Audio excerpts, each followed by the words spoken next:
अस्सलाम वालेकुम नाज़रीन, आप देख रहे हैं ज़ी एच एंटरटेनमेंट। मैं हूं ज़हीर अहमद। नाज़रीन, कल बड़ा कमाल हुआ। आपने देखा क्लिप, दोबारा से याद ताज़ा हो गई। मजाजन फिल्म की जो बड़ा शानदार गीत था, दोनों आपको दिखाए। ये दोनों मतलब है कि दोबारा से 2006 या 2005 में फिल्म आई थी मजाजन। तो इतने साल के बाद दोबारा से साइमा साहिबा ने उस गाने को दोबारा पिक्चराइज किया, और वो इस दफ़ा फिल्म के लिए नहीं बल्कि मैं मंटो नहीं हूँ, आप में से अक्सर ने देखा होगा। और जो एनर्जी है साइमा साहिबा की अदाकारी के पॉइंट ऑफ व्यू से, तो हम इसको डिस्कस कर ही रहे हैं, सारे कर रहे हैं। उन्होंने सुरैया के किरदार में क्या रंग भरा है, लेकिन जो एनर्जी और जो स्टेपिंग उन्होंने की है वो सेम वही उसी तरह की थी। मजा आया देख के। जिस तरह हम कोई पुरानी फिल्म देखने जाते थे ना, या नई फिल्म देखने जाते हैं, उसमें सिनेमा के ऊपर अगर कोई पुरानी फिल्म का गीत चला दें, जिस तरह अभी कोई पिछले दिनों मैंने फिल्म देखी थी, उसमें मेहदी हसन का शाहिद के ऊपर या वहीद के ऊपर या नदीम के ऊपर गाना था, वो फिल्म बंद पहले हुआ हुआ था, दोबारा से उसको लगाया गया। सिनेमा नया जो उसको शूट कर रहा था, जिसके ऊपर फिल्माया जा रहा था, वो नया। तो उसको देख के इतना मजा आया था। ये तो फिर सैमा साहिबा ने खुद ही किया है इसको। और इसके अंदर एक खास बात ये थी कि इसमें जो सजल के इंसर्शंस थे वो बहुत ज़बरदस्त थे। सैमा साहिबा जब मेमल की माँ को भी खींच के लाती है, नसीबा को, नसीबन को, तो वो थोड़ा सा करती है, उसके बाद चली जाती है। तो यूं करती है सैमा साहिबा ना, बड़े ज़बरदस्त तरीके से, बहुत ही ज़बरदस्त। मतलब है उसके अंदर भी एक झलक नज़र आती है कि आपने कितने अच्छे तरीके से उसको कैरी किया है और उस रिदम को टूटने नहीं दिया। अच्छा, दूसरा, मैं मंटो नहीं हूँ के ऊपर तो बात हम तफसील से करते रहेंगे, और दूसरे चैनल के ऊपर भी हम कर रहे हैं बड़ी तफसील के साथ, इस एपिसोड में क्या था, सारा कुछ उसके हवाले से भी। लेकिन एक चीज़ मैं इस ड्रामे के हवाले से बताता चलूँ, क्योंकि फिल्म से जाके मिलती है। मुझे कोई कह रहा था कि बड़े लाइटर नोट पे कहता है ये गाना है ही मनहूस, ऑल दो फेवरेट गाना है, मैं लाइटर साइड पे बता रहा हूँ आपको। कहते हैं जी, वो जब मजाजन फिल्म में जब ये गाना खत्म होता है, तो उसमें सऊद साहब वो सारे आ जाते हैं, वो फायरिंग करते हैं, फिर शान वो जो भी लड़ाई वड़ाई होती है, आपको याद ही होगा मजाजन फिल्म में। और इस ड्रामे के अंदर जब ये गाना खत्म हुआ, तो हजरत के वालिद साहब का इंतकाल हो गया। अब वो उसकी खैर सेपरेट उसको डिस्कस करेंगे। अब आते हैं जरा थोड़ा फिल्मों वाली साइड पे। इन्होंने रहना सहना नहीं आंदा पंजाबी फिल्म आई, जिसमें ना तो दिलजीत दोसांझ थे, ना उसमें हानिया आमिर थी, ना उसमें इफ्तार ठाकुर थे, नासिर चुनोटी अलबत्ता थे उसमें, और इमरान अशरफ थे। तो ये देख लें कि वो फिल्म यहाँ पे पाकिस्तान में 11 करोड़ रुपया कमा चुकी है और अभी भी लगी हुई है। आप ऑनलाइन सिनेमा के ऊपर जाके देखें, जो आप टिकट देखते हैं या शो टाइम्स देखते हैं, तो उसके अंदर आपको अभी भी सर फहरिस्त 3 फिल्में नज़र आएंगी। वो है सरदार जी 3, इन्हों रहना सहना नहीं आंदा, और उसके साथ है चल मेरा पुत। तीनों के हम रिव्यू भी दे चुके हैं। 3 फिल्में आपको सरफहरिस्त नजर आ रही हैं। तो हम पाकिस्तान फिल्म मेरा पॉइंट ये क्या है, पॉइंट ये है कि पाकिस्तान फिल्म इंडस्ट्री जब कोई फिल्म बनाती है, एक आध को छोड़ के, ARY की फिल्मों को छोड़ के, हुमायूं सईद को छोड़ के, या जिनकी फिल्में ईद के बाद ईद पे आती हैं और वो अच्छी कमाई करती हैं, नॉर्मली ये तासर है कि फिल्म देखना लोगों ने छोड़ दी है, लोगों को फिल्म देखने में इंटरेस्ट नहीं है, आ नहीं रहे। तो आप अगर जाके देखें तो इस वक्त इंडियन सिनेमा के ऊपर भी जो हिंदी फिल्में, उनसे ज़्यादा तमिल फिल्में, उनसे ज़्यादा साउथ की फिल्में बिजनेस करती हैं। पंजाबी फिल्में वहाँ पे अच्छा बिजनेस करती हैं, अंग्रेज़ी फिल्में हर जगह ही अच्छा बिजनेस करती हैं, उनकी अपनी ऑडियंस है। तो ये कहना कि फ़िल्म देखने नहीं आते, उनके लिए ये सिनेमा के ऊपर लोग फिल्म देखने नहीं आते, ये 3 फिल्में मिसाल हैं, चल मेरा पुत, सरदार जी और इन्ना नूरैन हसन नहीं आंदा। मतलब आप उसकी प्रोडक्शन क्वालिटी की वजह से लोग देखने आ रहे हैं, उस कुछ लोग उसको ज़ुबान की वजह से देखने आ रहे हैं, कुछ लोग अदाकारों की वजह से देखने आ रहे हैं। ये बहाना नहीं हो सकता कि जनाब सब फिल्म देखना लोगों ने छोड़ दी। हाँ, आप जिस किस्म की फिल्में बनाएंगे, इस वक्त पाकिस्तान के अंदर ड्रामा जो है वो डोमिनेट कर चुका है। हम किसी ज़माने में ड्रामे भी बड़े कमाल के थे, तो फिल्में भी बड़ी कमाल की बनती थी, मुकाबला था। इस वक्त कंप्लीटली पिछले 10 साल से ड्रामा जो है वो डोमिनेट कर चुका है। इस सदी के शुरू में 2005 से लेकर 2015 तक ड्रामे को लोग इतना ज़्यादा नहीं देखते थे, टॉक शोज़ देखते थे। इस वक्त टॉक शोज़ नहीं देखते। उस ज़माने में याद है मुझे, किसी मशहूर अदाकार ने कहा था कि हमारा कंपटीशन जो है ना तो इंडिया से ना किसी से, इन टॉक शो से है। अब आप ड्रामा की रेटिंग्स चेक करें, उसकी TRPs चेक करें, तब भी आप यूट्यूब के ऊपर उसके व्यूज़ चेक करें, कोई मुकाबला ही नहीं है। अगर टॉक शो के यूट्यूब के ऊपर व्यूज़ जो हैं वो 7,000, 8,000, 10,000, मैक्सिमम 20,000, 30,000, 50,000 होंगे, तो उसके कम से कम 2 मिलियन होते हैं। ये फ़र्क है।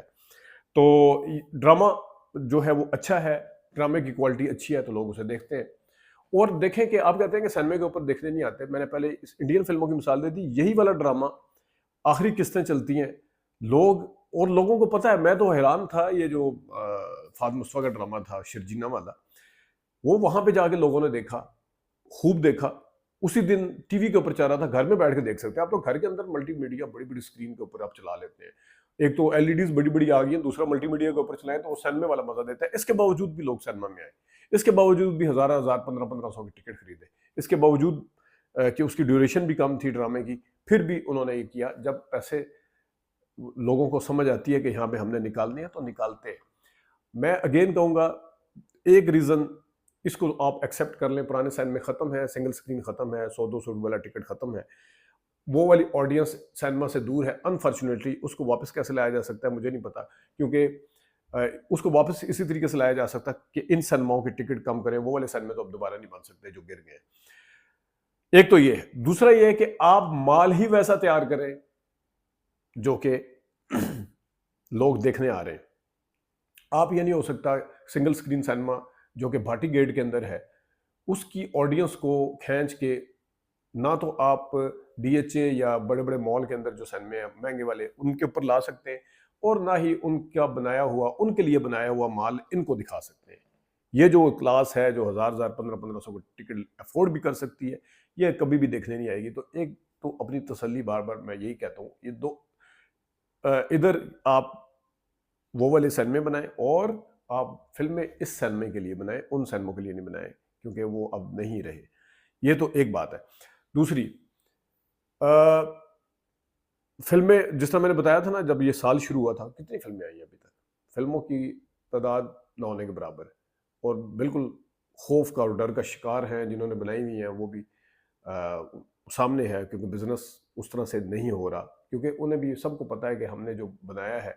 आज कोई देखते हैं शान साहब की फिल्म का अभी तक टीजर नाम सामने नहीं आया, टीजर सामने नहीं आया। उसको अगरचे हर कोई उसका इंतजार भी कर रहा है कि किस तरह की होगी। और मुझे 100% उम्मीद है कि जहां तक बज़ के अंदर लैग करते हैं, हमारी फिल्म जो है, कोई भी लाहौर की खास तौर पे फिल्म की बात कर रहा हूँ, कराची की भी जो माइनस हम टीवी और माइनस जियो और एयरवाई है, उनकी बज़ क्रिएट नहीं होती, उनकी तशहीर नहीं होती, उनकी एडवर्टीजमेंट उस तरह से नहीं है, उनका वो फिल्में टॉक ऑफ द टाउन बनती नहीं है।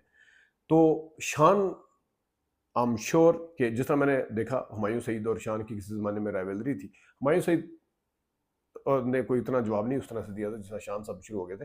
इसके बावजूद भी अभी शान साहब ने जो टीज़र अपना फोटो वाला दिया था, उसको हुमायूं सईद साहब ने अपने इंस्टा के ऊपर शेयर किया हुआ था।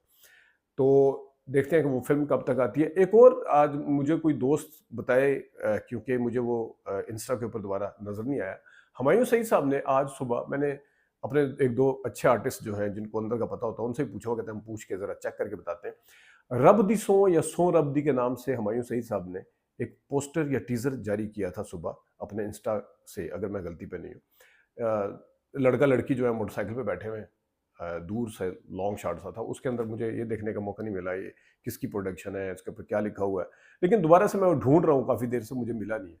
तो मुझे कोई बताए कि क्या इस नाम से कोई फिल्म बनी है या बन रही है, रब दी सो या सो रब दी, इस नाम से कोई फिल्म आ रही है या नहीं आ रही, ये ज़रा लाजमी बताए। तो ये, जहाँ तक दोबारा अगर मैं साइमा साहिबा पे आऊँ, उनका जो किरदार इसमें मंटो, मैं मंटो नहीं में जो नज़र आया, वो देखने से ताल्लुक़ रखता है। वो उसकी कंप्लीट जो हम रिव्यू है वो तो दूसरे चैनल पे देते हैं, लेकिन इसको बुनियाद बनाकर, इसको मद्देनज़र रखते हुए इस टाइम भी साइमा साहबा को कास्ट किया जा सकता है दोबारा से, और उनको वो वाला रोल ना दें जिस तरह लोग के कॉलेज की कोई लड़की है या कोई यूनिवर्सिटी की है या कोई टीनेजर है, या उस तरह का रोल ना दें। जो आप देख लें जिस तरह इस ड्रामे के अंदर रोल दिया गया, मिस कास्टिंग नहीं होनी चाहिए। हमारी फिल्मों का एक सबसे बड़ा डिलेमा, बड़े बड़े डायरेक्टर, माया नाज डायरेक्टर, उनसे भी समटाइम इस तरह की बात काम हो जाता है कि आप मिस कास्टिंग के किस पॉइंट ऑफ व्यू से, कि आप उस अदाकारा को उस एज के हिसाब से काम नहीं देते। जब किसी अदाकारा को या किसी अदाकार को एज के हिसाब से उनका काम मिलेगा तो आपको मजा आएगा देखते। अब देख लें, अब तो एक नया ट्रेंड चल गया है कि वो पुराने जो फ्लैशबैक चलते हैं, तो हीरो अगर बिलफर्ज या मरकजी किरदार जो है वो कोई एजेड अदाकार कर रहे हैं तो वो माजी में उसको दिखाते हैं वो कोई और होता है, वो किसी और को दिखाया जाता है, लड़का उसी तरह की मैचिंग दिखा देते हैं। लेकिन हमारे यहाँ जो 90 की डबल वर्जन फिल्में बनी उसमें अब नदीम साहब को पहले तो बूढ़ा दिखाया जाता था, फिर जवान भी उन्हीं को दिखाया जाता था, और दूर से कैमरा दिखा दिया या थोड़ा सा ढीला शॉट ले लिया, लूज शॉट जैसे कहते हैं वो ले लिया, लेकिन वो पता तो चल जाता है ना। अब नदीम साहब हैं, तो अगर वो हवाएं वाली काम कर रहे हैं, हवाएं वाला, तो हसनैन साहब क्या करते थे, वो पुराना दिखाना शुरू हो जाते थे कि पहले माजी में क्या हुआ था उस फिल्म की स्टोरी के हिसाब से। तो ये भी एक मिस मैचिंग उसमें आता है, और ये एज के हिसाब से मिस मैचिंग होती है, तो हमारे यहाँ इस चीज़ का ख्याल नहीं रखा जाता। अब ये साइमा साहबा के ऊपर किरदार लिखे जा सकते हैं, यही काम अगर बॉलीवुड में हुआ होता तो उन्होंने किरदार लिखने थे इनके स्पेशल किस्म के, इस के इसको मद्देनजर रखते हुए, एज को मद्देनजर रखते हुए किरदार लिखे जाते थे। और दूसरा जो इस टाइम 2 फिल्में रुकी हुई हैं, वो भी क्योंकि मैं मंटो नहीं हूँ, वो टॉक ऑफ द टाउन मैंने कहा है, मेरे ख्याल में अभी मेरी जन्नत फिल्म जो है इनकी साइमा की वो रहती है, तो ये इस टाइम है उसको भी रिलीज करने का, क्योंकि बज़ बनाने में आसानी रहेगी, आप उसकी तशहीर करने में आसानी होगी। आप इस वक्त, क्योंकि देखिए जो सबसे अच्छी चीज़ मुझे इस वक्त लगी है वो ये है कि हमारा जो इंग्लिश मीडिया है, अंग्रेज़ी मीडिया, जो अंग्रेज़ी प्रिंट मीडिया, वो बड़ी तनकीद करते थे किसी ज़माने में लाहौर की फ़िल्मों के ऊपर, लेकिन लाहौर के अदाकारों के ऊपर भी तनकीद करते थे। खुशाइन बात ये है, नदीम बेग साहब ने कास्ट किया, खलीलुर रहमान कमर साहब चले, उनका ताल्लुक पंजाब से है, लेकिन नदीम बेग साहब अगेन उन्होंने कास्ट किया, उनकी मर्ज़ी से हुआ, बल्कि उन्होंने ज़िद की, और उन्होंने जितनी शाबाशी दी जाए कम है कि क्या रोल करवाया है उन्होंने साइमा से, और क्या किया है इन्होंने साइमा साहबा ने, दोनों को बड़ी दाद बनती है। तो असल तो कास्टिंग वाले के भी जब नज़र टिकी, और वो फिर किसी और को लेने के लिए भी, एक होता है 2 दफ़ा पूछ लिया जी हमने, ठीक है नहीं काम करना चाह रही तो किसी और को ले लेते हैं, टीवी आर्टिस्ट को ले लेते हैं, सबा परवेज़ को ले लेते हैं, सबा फैसल को, लेकिन ऐसा नहीं हुआ। एक तो उनको भी शाबाशी बनी, दूसरी खुशाइन बात ये है कि हुमायूं सईद साहब को भी ये पसंद आया, और हुमायूं सईद साहब का ताल्लुक भी ज़ाहिर है पंजाब से नहीं है, तो ये एक कोलैबोरेशन या जॉइंट एक एफर्ट जो है, इस तरह की फिल्मों के अंदर भी नज़र आनी चाहिए। उसमें भी किसी किस्म की डिस्क्रिमिनेशन नहीं होनी चाहिए, और किसी किस्म का बायस नहीं होना चाहिए, ये हर तरफ नज़र आना चाहिए। इसके ऊपर बात करते रहेंगे, अपना ख्याल रखिएगा, अभी तक के लिए इतनी इजाज़त दीजिए।